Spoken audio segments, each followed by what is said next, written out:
El título para esta cuarta clase del curso se llama Todo el consejo de Dios y viene del libro de los Hechos, capítulo 20, versículo 27, cuando el apóstol Pablo convoca a los ancianos de la iglesia en Éfeso para darles algunas instrucciones acerca de el trabajo pastoral. Y ahí el apóstol Pablo da testimonio de su ministerio entre ellos. Y en el versículo 27 el apóstol Pablo dice, no he rehuido anunciarles todo el consejo de Dios. Ahora, todo creyente está expuesto a tentaciones, ¿no es cierto? Y los pastores y los líderes están expuestos a ciertas tentaciones particulares. Y una de esas tentaciones es no enseñar todo el consejo de Dios. El apóstol Pablo dice, aquí tenemos un gran reto como líderes, pero una tentación en el ministerio es livianizar nuestra enseñanza y no ocuparnos de enseñar todo el consejo de Dios. Ahora, ¿por qué representa una tentación para los líderes? En primer lugar, porque francamente, enseñar todo el consejo de Dios requiere mucho trabajo y disciplina.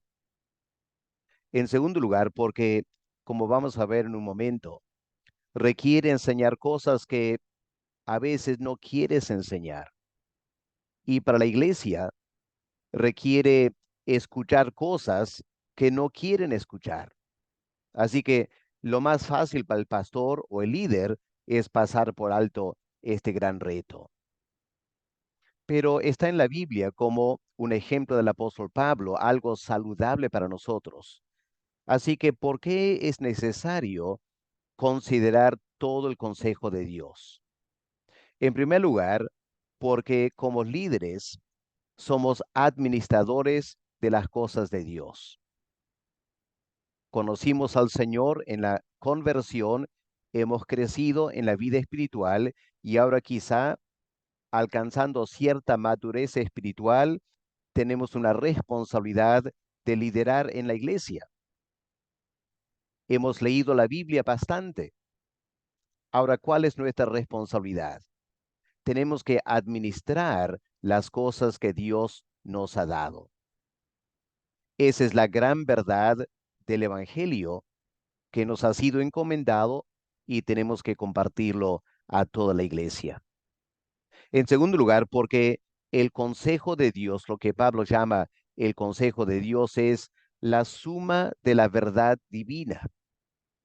Es toda la verdad esencial que el ser humano necesita saber para disfrutar la salvación y la vida eterna. Por eso el consejo de Dios es útil. El apóstol Pablo en versículo 20 habló de cómo él se dedicó casa por casa públicamente a enseñar lo que era útil para la iglesia. Y todo el consejo de Dios, toda la doctrina cristiana es obviamente muy útil para los creyentes. Ahora aquí tenemos que reconocer que hay una tentación también para la iglesia.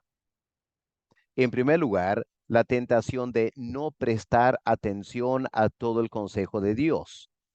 Y al desarrollar esta clase y ver lo que el consejo de Dios abarca, se darán cuenta por qué algunas iglesias lo toman como algo muy pesado, muy complicado y no quieren prestar atención. Tristemente, a veces, congregaciones pueden menospreciar el consejo de Dios, porque para ellos es difícil, entonces lo menosprecian y olvidan que el eterno Dios nos ha encargado estas grandes verdades para conocerlas y para transmitirlas a otros.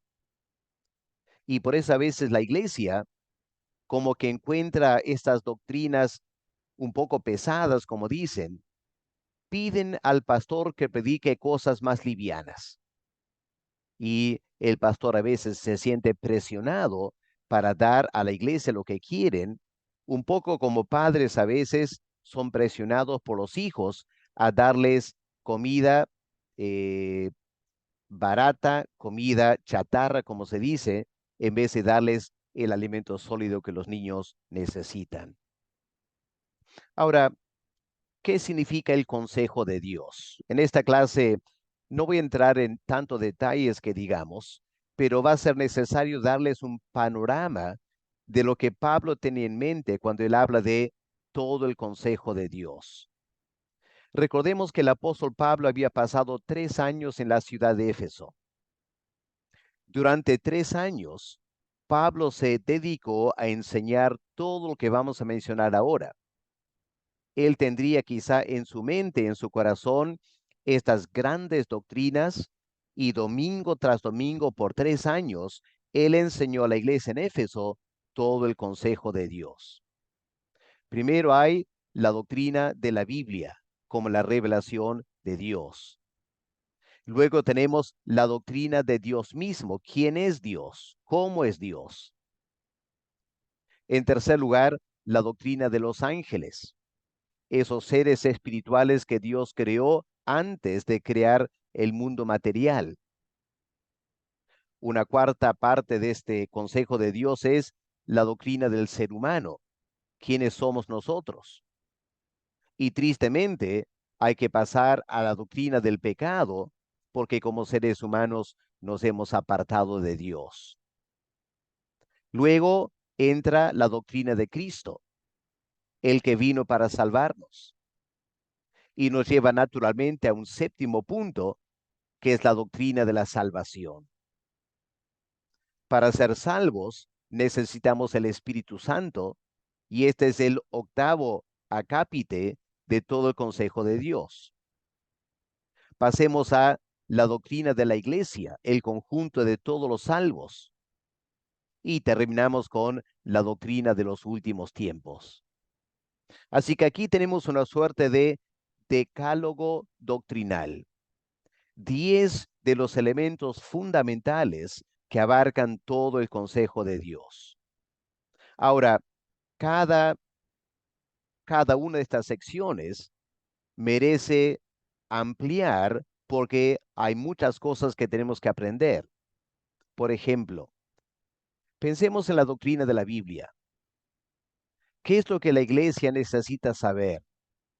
En primer lugar, el concepto de la revelación de Dios, que Dios se ha revelado a la humanidad. Esa revelación ha sido escrita en la Biblia y ahora tenemos que entender la inspiración de la Biblia. Pero ¿cómo saber en qué libros encontramos esa revelación divina? Bueno, tenemos que estudiar el canon, la extensión del canon, el Antiguo y Nuevo Testamento. ¿Cuáles son los libros que conforman las Escrituras? Luego tenemos que tocar el tema de la inerrancia de las Escrituras, que la Biblia no se equivoca en nada lo que enseña. Obviamente hay grandes retos ahí porque personas rápidamente pueden observar contradicciones o inconsistencias o errores históricos o científicos, y tenemos que estudiar y elaborar una defensa de la inerrancia de la Biblia, porque la Biblia tiene gran autoridad. Tenemos que entender de dónde viene esta autoridad de la Biblia y cómo el creyente tiene que someterse a esa autoridad. Obviamente esta Biblia tiene que ser interpretada correctamente, así que hay un sexto elemento que tenemos que estudiar: la interpretación de las Escrituras. Verán, hermanos, que cuánto hay para entender, ¿no es cierto? La madurez espiritual es, en primer lugar, darnos cuenta cuánto nos falta estudiar y luego dedicarnos a un proceso de aprendizaje hasta que empezamos a dominar cada una de estas áreas. Nunca alcanzaremos la madurez espiritual hasta que estas cosas la estamos dominando y la podemos explicar a otras personas. ¿Qué de la siguiente doctrina, la de Dios? Bueno, tenemos que explicar la existencia de Dios. Hoy en día tanta gente dice ser atea, que no cree en Dios. Los científicos afirman que Dios no existe. Así que es importante que sepamos cómo explicar la existencia de Dios. Y en segundo lugar, ¿cómo es Dios? ¿Cuál es su naturaleza? En tercer lugar, sus atributos. ¿Cuál es el carácter de Dios? También tenemos que abarcar el tema tan difícil de la doctrina de la Trinidad, que Dios existe en tres personas. Tenemos que saber quién es Dios el Padre, distinguirlo claramente de Dios el Hijo y reconocer que Dios el Espíritu Santo es una tercera persona, aunque los tres hacen un solo Dios.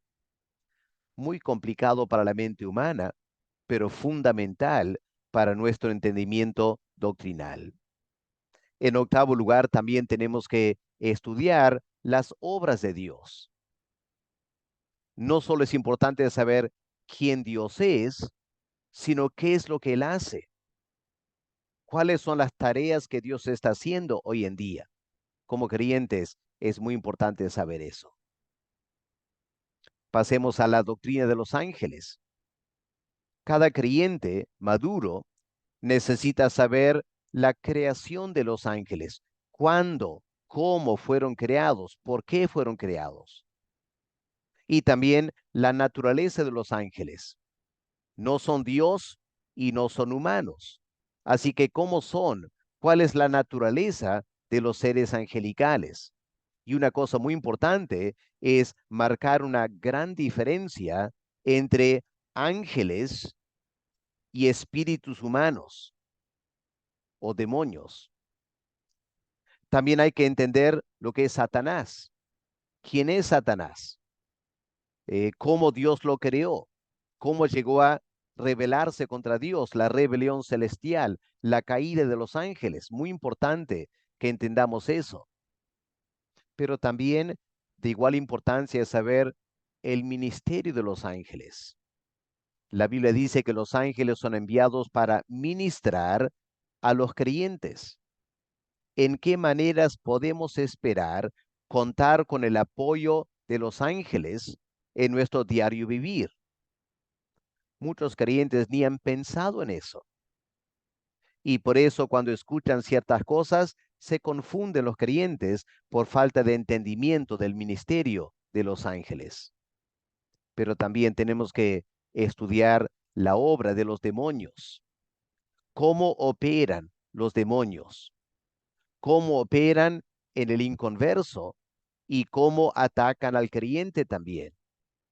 Mucho tenemos que estudiar de la Biblia acerca de los demonios. Pasando de los ángeles, tenemos que estudiar el ser humano, empezando con la creación del ser humano. Hoy en día la ciencia promueve la idea de la evolución. Los antropólogos tienen ideas muy diversas, pero ¿qué enseña la Biblia? ¿Cuál es el consejo de Dios, la enseñanza divina acerca de la creación del ser humano? Eso nos lleva a la naturaleza del ser humano. ¿Cuál es nuestra naturaleza? Somos materiales y también espirituales. Tenemos que entender bien eso. Tenemos que entender que somos creados a imagen y semejanza de Dios. Ahora, ¿en qué consiste esa imagen? Obviamente no es algo físico porque Dios es espiritual. Así que, ¿en qué sentido llevamos la imagen de Dios, tanto el varón como la mujer? ¿Y para qué nos creó Dios? ¿Cuál es la misión del ser humano? ¿Para qué estamos aquí en la tierra? ¿Qué dice la Biblia? ¿Cuál es el consejo de Dios acerca de nuestra misión como seres humanos? Hay que estudiar también la caída en el pecado del ser humano. ¿Cómo ocurrió eso? Si era santo y perfecto. ¿Cómo Satanás lo tentó? ¿Cuál es la consecuencia de la caída que nos lleva al tema de la naturaleza pecaminosa del ser humano? Cuán importante es que entendamos la enseñanza bíblica divina acerca de nuestra naturaleza como pecadores. Muchas veces tenemos problemas en la vida cristiana porque simplemente no hemos entendido bien cuál es la naturaleza pecaminosa que todavía tenemos como creyentes. Eso nos lleva naturalmente al tema del pecado. ¿Cuál es la doctrina bíblica del pecado? Tenemos que empezar con el origen. Muchas personas se preguntan, pastor, ¿y si Dios creó todo bueno en gran manera, de dónde vino el pecado? ¿Cuál es el origen del pecado? Tenemos que estudiar eso. ¿Y cuál es la naturaleza del pecado? Hoy en día, el ser humano tiende a minimizar el pecado. El mejor de los casos presenta el pecado como una suerte de enfermedad espiritual. Pero la Biblia indica que desde la perspectiva divina, el pecado es algo muy, muy serio. Y tenemos que entender la seriedad del pecado ante los ojos de Dios. Vamos a tener que estudiar el impacto del pecado. En primer lugar, el impacto del pecado en mi vida personal. Luego, el impacto del pecado en cómo yo me relaciono con otros. En tercer lugar, el impacto del pecado en la sociedad en general. Y en cuarto lugar, el impacto del pecado sobre Dios y su santidad. ¿Qué provoca en él nuestro pecado? Y eso nos lleva al tema del juicio del pecado. Dios es justo, Él es el juez de toda la tierra. Él no puede hacerse de la vista gorda del pecado. El pecado tiene que ser castigado, es un crimen cósmico contra el eterno Dios.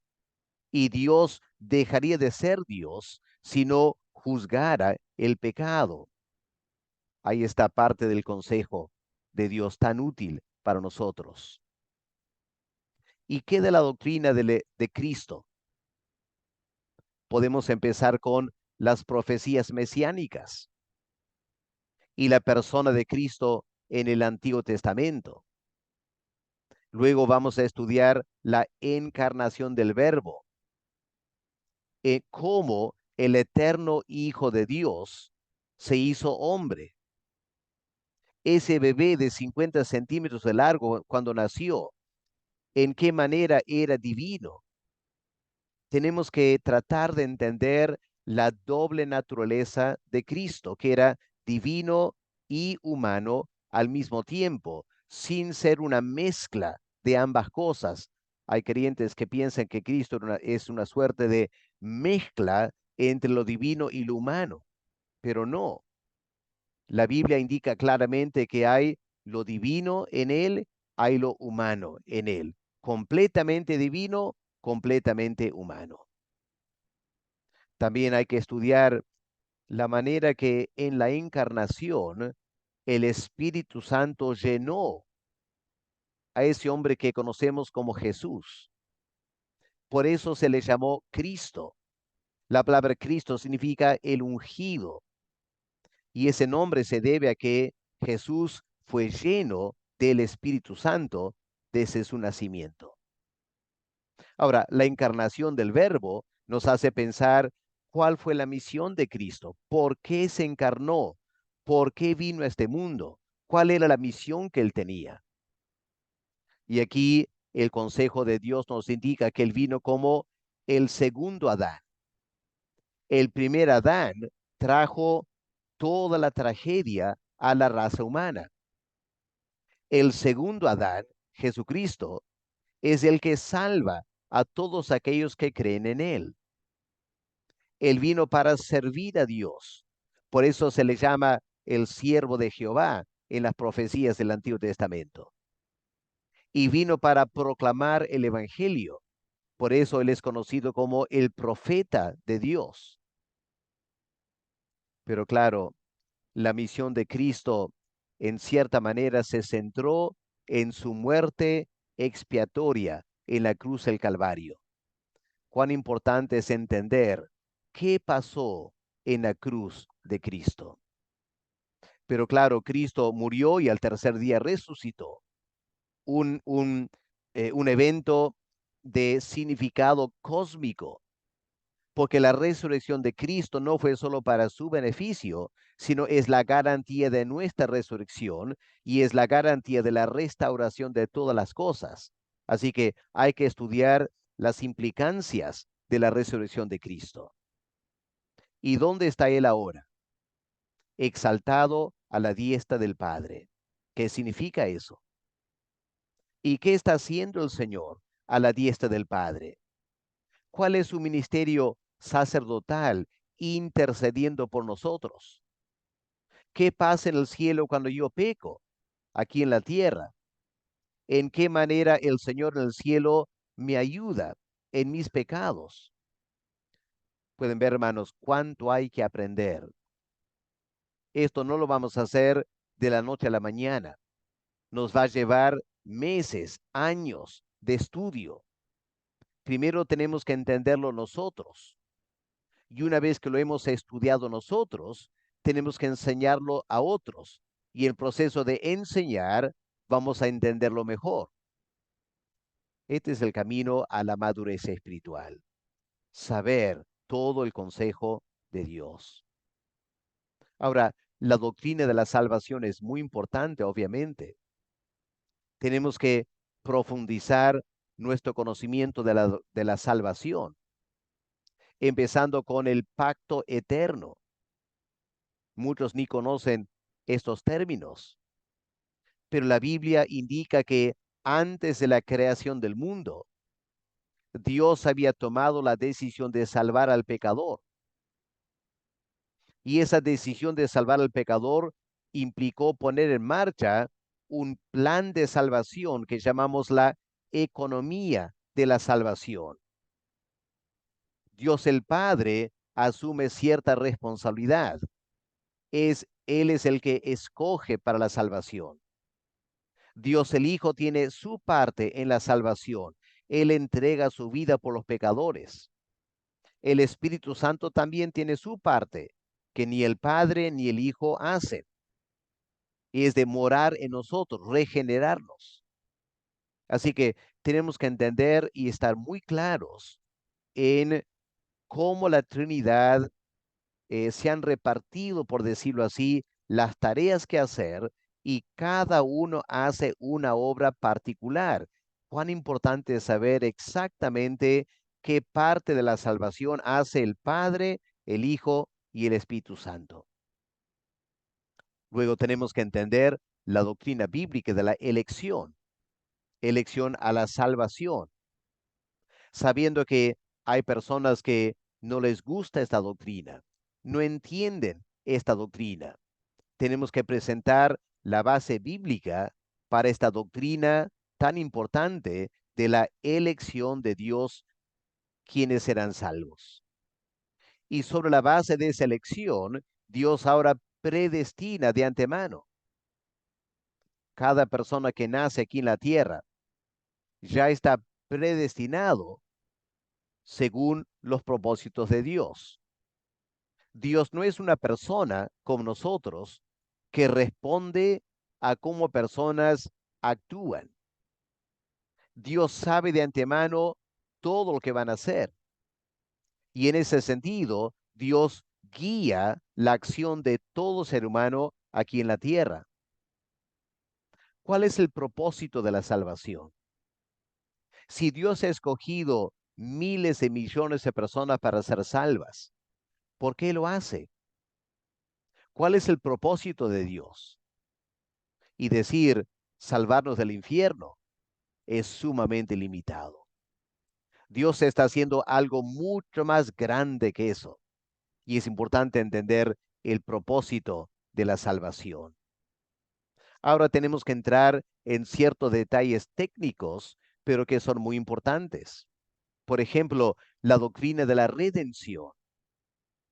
Éramos esclavos al pecado y a Satanás, y Dios nos ha liberado de la esclavitud a través de la redención en Cristo. ¿Qué es todo eso? Tenemos que entenderlo. ¿Y cuál es la doctrina de la expiación?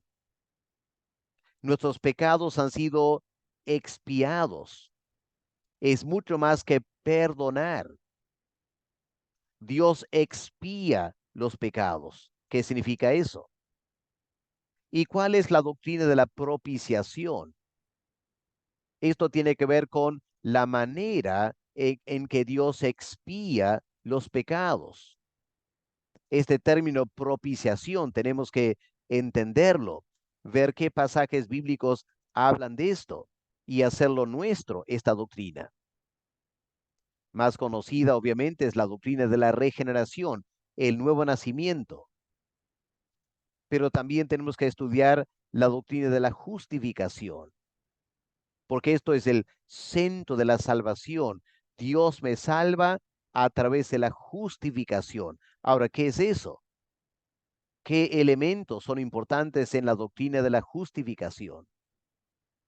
Pero también otra parte de la salvación es la reconciliación con Dios. Dios nos redime, Él expía el pecado, Él propicia el pecado, Él nos regenera y nos justifica para una cosa en particular, para reconciliarnos con Dios.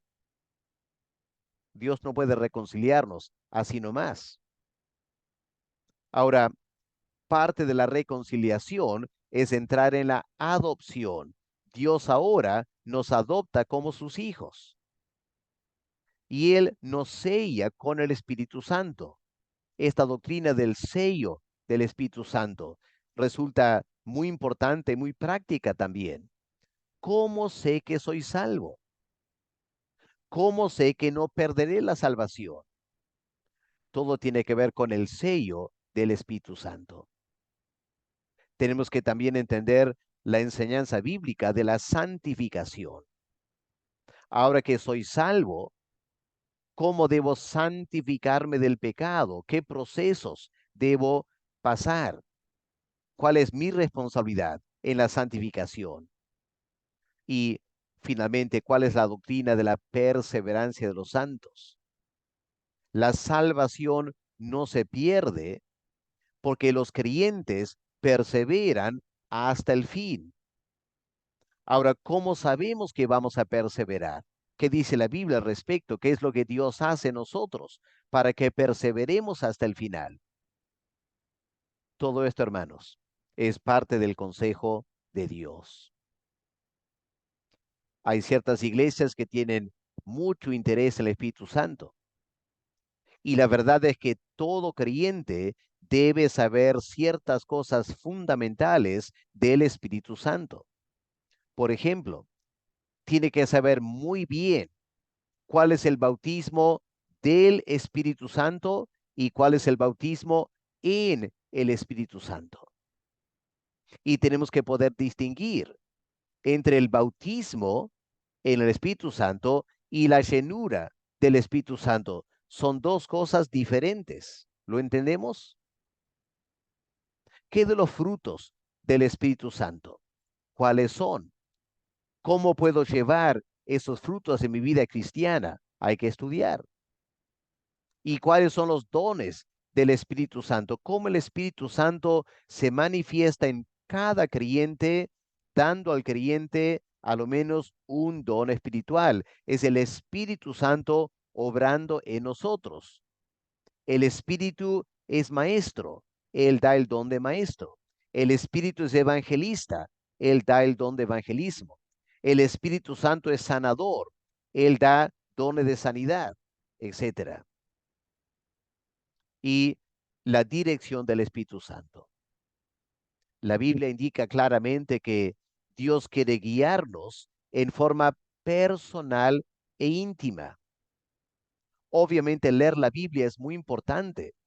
Dios nos enseña muchas cosas a través de la Biblia, pero en nuestro diario vivir necesitamos complementar el estudio de la Biblia con buscar la dirección del Espíritu Santo en nuestro diario vivir. Ahora, ¿cómo se hace eso? Aquí está el consejo de Dios, la dirección del Espíritu Santo en la vida del creyente. Bueno, ya están viendo, hermanos, cuántos temas hay para estudiar. Me imagino que algunos temas ustedes ya algo saben, pero muchos temas se dan cuenta, les falta completar el aprendizaje. Bueno, estamos abarcando eso en esta clase para que ustedes mismos entiendan el desafío de caminar hacia la madurez espiritual. Tenemos que trazarnos la meta. Si tenemos algunos años de creyente, todos estos temas que estoy mencionando ahora, todos, cada uno de ellos, tenemos que saber. Estas no son cosas secundarias. Todo esto es fundamental para el creyente. Ahora, ¿qué de la doctrina de la iglesia? Tenemos que empezar con el pueblo de Dios en el Antiguo Testamento. Tenemos que entender la enseñanza bíblica acerca del remanente, que dentro de la nación de Israel había un grupo más o menos pequeño que eran verdaderos creyentes. A veces el remanente crecía en tiempos de despertar espiritual. A veces se achicaba en tiempos de apostasía espiritual. Hay que estudiar el remanente dentro del Antiguo Testamento. Ahí está la iglesia del Antiguo Testamento. Pero ¿cuál es el origen de la iglesia? Muchos afirman que en Hechos 2 tenemos el origen de la iglesia. En parte tienen razón. Pero si los creyentes del Antiguo Testamento fueron salvos en exactamente la misma manera que nosotros, entonces, aunque se llama Israel, el remanente eran creyentes, miembros de la iglesia de Cristo. Así que resulta que la iglesia no origina en Hechos 2, sino que la iglesia se origina en el Antiguo Testamento.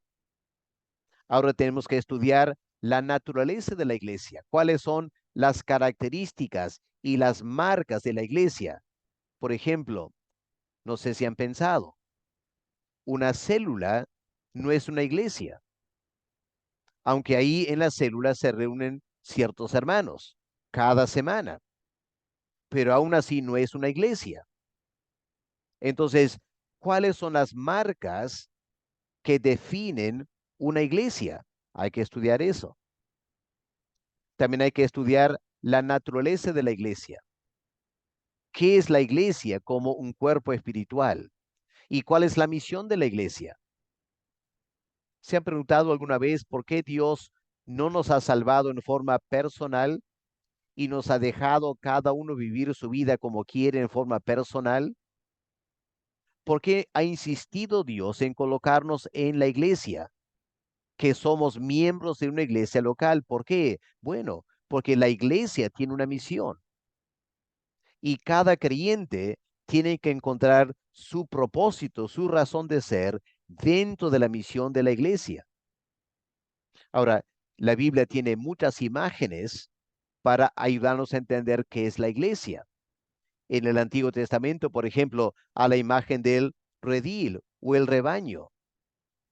En el Nuevo Testamento tenemos la imagen de la esposa, la iglesia como la esposa de Cristo. Hay muchas imágenes. Cada una tiene que ser estudiada y entendida. Otro tema importante tiene que ver con los miembros de la iglesia. ¿Quiénes son los verdaderos miembros de la iglesia de Cristo? ¿Cuál es la diferencia entre la iglesia visible y la iglesia invisible? Y la pregunta muy importante, si yo soy miembro de la iglesia visible, miembro de la iglesia Covicorte, por ejemplo, ¿eso garantiza mi salvación? No, porque la salvación no viene por ser miembros de una iglesia visible, sino por ser miembros de la iglesia invisible. Eso hay que aclarar y entender bien. Luego, ¿cuál es el liderazgo de la iglesia? Hay varios términos que han escuchado: pastor, anciano, diácono, obispo, arzobispo, presbíteros, etcétera. Bueno, ¿qué enseña la Biblia? ¿Hay un modelo bíblico para el liderazgo de la iglesia? ¿Y cuáles son los ministerios que cada iglesia local debe desarrollar? Estamos acostumbrados a cosas como la escuela dominical o el ministerio de damas o de matrimonios. Pero es interesante que el Nuevo Testamento no habla de esos ministerios. Esos ministerios obviamente son importantes, pero a la luz de la Biblia, ¿cuáles son los ministerios en la iglesia? Ministerio como ser apóstol, como ser profeta, como ser evangelista, como ser maestro. Estos son los ministerios en la iglesia. ¿Y cuáles son las ordenanzas? La iglesia católica las llama sacramentos, los sacramentos de la iglesia. Como evangélicos, no hablamos de sacramento, sino hablamos de ordenanzas. Dios nos ha ordenado hacer ciertas cosas. Las ordenanzas son básicamente dos: guardar el día sábado y bautizarnos en el nombre del Señor Jesús. Y una tercera sería congregarnos cada semana para adorar a Dios. Estas son las ordenanzas de la iglesia. ¿Y cuál es el tema de la disciplina de la iglesia? ¿Debe la iglesia disciplinar? ¿A quién debe disciplinar? ¿Cuándo? ¿Quién es responsable por la disciplina? ¿En qué consiste la disciplina? ¿Qué puede hacer una persona que está bajo disciplina? ¿Qué no puede hacer? Tantas áreas para pensar y estudiar. ¿Y qué de la glorificación de la iglesia? Un día la iglesia será llevada de la tierra. Un día la iglesia será gloriosa, perfecta, sin mancha. ¿Cuándo se va a dar eso? ¿Cómo será? Y finalmente, ¿cuál es el destino eterno de la iglesia? Lamentablemente hay un concepto popular que presenta creyentes sentados encima de nubes tocando las arpas, a veces hasta con alas. Hermanos, les aseguro, ese no es el destino eterno de la iglesia. La iglesia está destinada a reinar con Cristo en los nuevos cielos y la nueva tierra. ¿Qué vamos a hacer durante toda la eternidad? Bueno, la Biblia nos da algunos alcances y tenemos que saber cuál es el destino eterno de la iglesia. Y finalmente, la doctrina de los últimos tiempos. Tenemos que entender cómo la Biblia tenemos Antiguo Testamento y Nuevo Testamento. Tenemos los tiempos anteriores y los tiempos posteriores. Y la pregunta es, ¿qué marca la diferencia? ¿Cuándo pasamos de los tiempos anteriores a los tiempos posteriores? Tenemos que estudiar lo que es conocido como la escatología personal. El creyente, ¿cuál es su destino eterno? El inconverso, ¿cuál es su destino eterno? Pero también tenemos que estudiar la escatología universal o cósmico. ¿Qué va a pasar con este cosmos? El sol, la luna, las estrellas. ¿Qué va a pasar con el mundo material? Tenemos que también saber algo del inicio de los últimos tiempos. ¿Cuándo empezaron los últimos tiempos? Tenemos que estudiar las señales del fin de los últimos tiempos. Un tema, el rapto de la iglesia, ha generado mucha controversia. Tenemos que estudiar las diferentes posturas en cuanto al rapto y también el reino de Cristo. Algunos afirman que Cristo, cuando viene por segunda vez, va a reinar por 1000 años. Algunos dicen va a reinar en el cielo 1000 años. Algunos dicen va a reinar en la tierra 1000 años. Algunos dicen que va a reinar con la iglesia. Otros dicen que va a reinar con los judíos. Mucha confusión, ¿no es cierto? La Biblia nos enseña la verdad y tenemos que estudiar la verdad. Y luego el tema de la segunda venida, que da lugar al juicio final y al estado eterno. El estado eterno en dos partes: en la nueva creación, donde estarán los creyentes, y en el infierno, donde estarán los inconversos. ¿Qué es la nueva creación? ¿Qué es el infierno? Tanto para estudiar, ¿no es cierto, hermanos? Se darán cuenta que la madurez espiritual no se alcanza sino más. Nos va a llevar años caminar hacia la madurez espiritual. Pero aquí tenemos a lo menos una hoja de ruta, ¿no es cierto? Los pasos que debemos seguir estudiando todas estas doctrinas para que en algún momento en el futuro sepamos todo el consejo de Dios. Ahora permítame terminar hablando de cuál es el beneficio para nosotros de conocer el consejo de Dios. En primer lugar, obviamente ya lo habrán sentido en esta clase, cuán importante es entender la grandeza de la salvación. El autor de la carta a los Hebreos nos advierte cómo pensamos escapar el juicio de Dios si descuidamos una salvación tan grande. Y este consejo de Dios va a abrir nuestras mentes a entender lo alto y lo profundo y lo ancho de esta gran salvación divina. Qué importante es para el creyente entender la grandeza de la salvación, porque eso nos va a llevar a alabar a Dios. Domingo tras domingo vamos a la iglesia, habiendo aprendido algo más de la grandeza de la salvación en este consejo de Dios. Vamos a ir los domingos para alabar a Dios y bendecir a Dios. Si estudiamos el consejo de Dios, vamos a valorar el cuidado que Dios tiene en la salvación.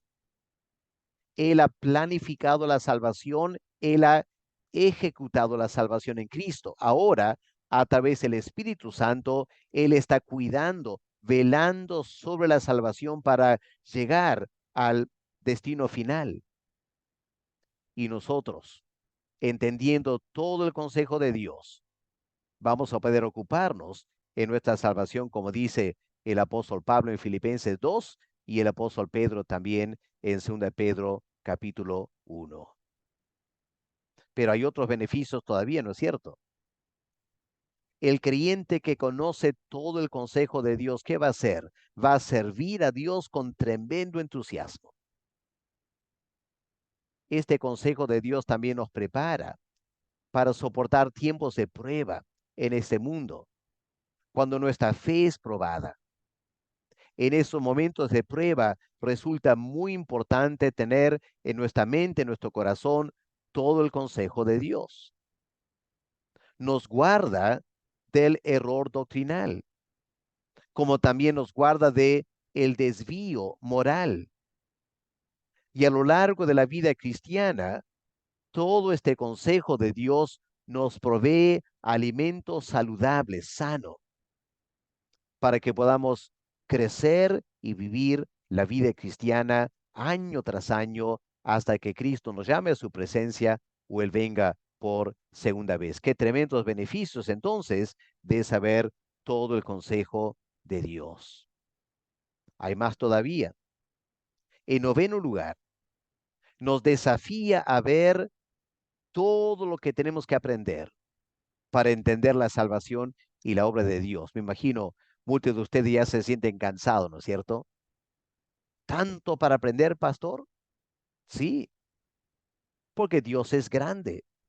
Su consejo abarca tantas áreas. Y como hijos de Dios tenemos que estudiar estas cosas. También, si entendemos el consejo de Dios, eso nos apunta a la tremenda sabiduría de Dios y la profundidad de la revelación divina, que de Génesis a Apocalipsis tenemos una revelación del panorama de todo el consejo de Dios. Y este consejo de Dios, una vez que lo entendemos, nos va a guiar en la lectura de la Biblia. Es decir, vamos a entender mucho mejor la Biblia cuando conocemos el consejo de Dios. Y también, hermanos, sabiendo el consejo de Dios, nos va a ayudar a no distraernos en cosas secundarias o cosas triviales. Confieso que como pastor a veces me entristece mucho ver creyentes distraídos en cosas totalmente secundarias, cuando no han profundizado el consejo de Dios en la revelación bíblica. Hermanos, aprendamos el consejo de Dios para que seamos maduros como creyentes. Sepamos discernir entre lo trivial y lo fundamental y nos dediquemos a las cosas más importantes en la vida cristiana. Así que hermanos, aquí tenemos algo de el consejo de Dios. ¿Imaginan el apóstol Pablo enseñando con tremenda paciencia, domingo tras domingo, 1 año, 2 años, 3 años? Pero qué bueno saber al final, poder decir con una conciencia limpia: hermanos, no he rehuido enseñarles todo el consejo de Dios. Sí hubo tentaciones de desviarme. Ustedes a veces no quieren escuchar tanta teología, pero Dios me dio la gracia, dice Pablo, para perseverar y enseñarles todo el consejo de Dios. Y hermano, yo les animo, tomen esta clase como un gran desafío.